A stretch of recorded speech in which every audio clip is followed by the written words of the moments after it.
Thank you, Madam Chair, and I'm pleased that this subcommittee is meeting today to examine the issue of immigration overstay. Cases such as the 9/11 hijackers, and more recently the Capitol Hill bomber, have underscored the potential homeland security threat posed by individuals who enter this country on visas but overstay the authorized period of time in the United States. Of the approximate 11.5 to 12 million unauthorized resident alien population that was mentioned a few minutes ago, an estimated 33 to 48% are overstayed. Not everybody crossed the river, not everybody swam across the Rio Grande, as some people think, but there are actually 33 to 48% of them got here through a legal method. And of course, the overwhelming majority of individuals who enter this country do so for legitimate purposes.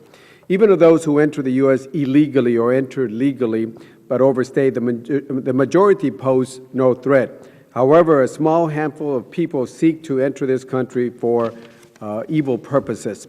Since 2001, the Department of Homeland and the Department of State, with a direction from Congress, have taken important steps to identify, locate, and address overstays, particularly those that may pose a security or a safety risk to our communities. Within the Immigration and Customs Enforcement, ICE, and the Counterterrorism and Criminal Exploitation Unit, they're primarily responsible for overstay enforcement. However, the CTCEU is not the only entity within ICE that removes overstay. Indeed, the primary responsibility for apprehending and removing overstays and other aliens who do not have lawful immigration status rests with ICE Enforcement and Removal Operations, the ERO. Various programs, from the Secure Communities to the Criminal Alien Programs program, identify and remove overstay from this country every day.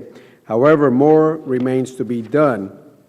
I was encouraged to hear that at our last hearing that we had, DHS had reduced the backlog of overstay of cases by half, and I hope to hear on that, and congratulations on that effort that you are doing. I look forward to hearing where DHS is continuing to make strides in this particular area, and what else can we do to try to help you continue those strides. I also hope to hear about how the administration's plan to move U.S. visas functions to ICE and CBP will help those agencies fulfill their respective missions more effectively.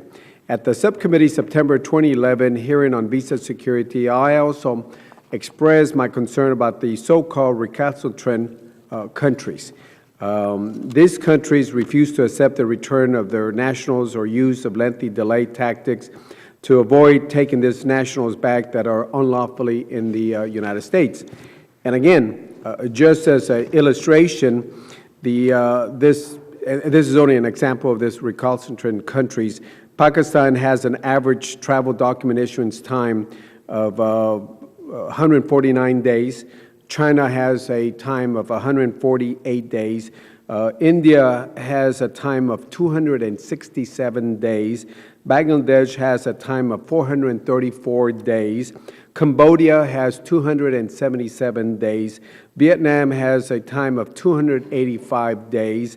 Iraq has 594 days.